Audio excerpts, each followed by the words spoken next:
আমি তোমাকে কিছু বলতে চাই। বলো। তোমাকে একটা সত্যি কথা বলতে চাই। ঢাকাতে আমার একজন বয়ফ্রেন্ড আছে। ঢাকাতে আমার একজন বয়ফ্রেন্ড আছে। কি আছে? বয়ফ্রেন্ড? আমি এখানে আসার পর থেকে ওর সাথে আমার ঝামেলা হয়। আমি ভেবেছিলাম আমাদের সম্পর্কটা ঠিক হবে। পাগল হয়ে গেছে। ওকে ভুলতে পারছিলাম না। এখন পারছো বলতে? কি বলতেছো এগুলা? চোখ করতেছো নাকি আমার সাথে? আমি তোমার সাথে টাইম পাস করেছি। আমি ভেবেছিলাম তোমার আমার ব্রেকআপ হয়ে যাবে, কিন্তু আমি এটা বুঝি নাই যে আমার পুরো ফ্যামিলি তোমার আমার ব্যাপারে জেনে যাবে আর তারা এভাবে সবকিছু মেনে নিবে। এখন আমার বয়ফ্রেন্ড আবার আমার জীবনে ফিরে এসেছে। আমার কথা শুনে মানুষ ফাইজলামি করে কিছু বিষয় নিয়ে, এগুলো মানা যায়, কিন্তু তোমার ফাইজলামি করার বিষয়টা, এই যোগ করার বিষয়টা, এটা একদম এক্সট্রিম লেভেলের। অন্য কিছু নিয়ে ফাইজলামি করা আমি কিচ্ছু বলবো না। আমি সত্যি বলছি, আমি চাই না আমাদের বিয়েটা হোক। এতদিন যা ছিল এগুলো কি সব নাটক? নাটক করছো তুমি আমার সাথে? এটা কি আমার সাথে সম্পর্ক খেলা? এটা কি টাইম পাস তোমার? টাইম পাস করার জন্য আর কাউরে পাইলা না? মমতা ছেলের সাথে প্রেম করা যায়, বিয়ে করা যায়। দিনের পর দিন বিয়ের পর এটা করবো, বিয়ের পর ওইটা করবো, এইসব প্ল্যান কে করছে? তুমিই তো করছো। যেগুলো কি?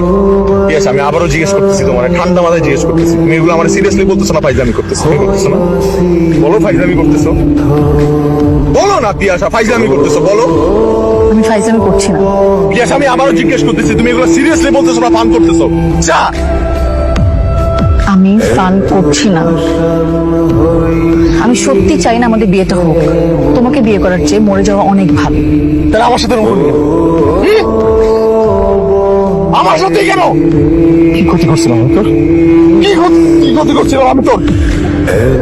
আমি তো তোর কাছে আসি নাই, তুই আমার কাছে আসছিস। তুই আসছিস আমার কাছে, কথা বল, উত্তর দে, উত্তর দে। ওই কান্দস কেন? কান্দস কেন? সিনেমায় ভালো ভালো অভিনেত্রী অভিনেতাগুলা অভিনয় কেন করে না জানোস? কারণ তারা বাস্তব জীবন অভিনয় করে। তোর মতো অভিনেত্রীরা বাস্তব জীবন অভিনয় করে জীবন শেষ করে দেয়। আমার মতো ছেলে বাদ ফিরে গিয়ে বল যা যে তুই বিয়ে করবি না, আর এটাও বলিস যে তুই কত বড় একটা অমানুষ।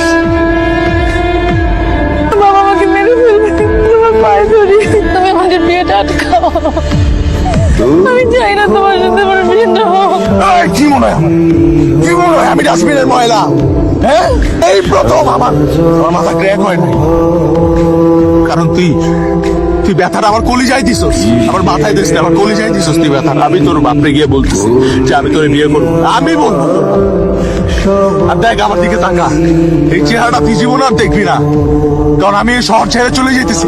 কোনো অভিশাপ জীবন আমি, কারণ দোষটা পুরোপুরি আমার ছিল। আমি একটা ফাউল, তোর মতো একটা মেয়ের ভালোবাসি।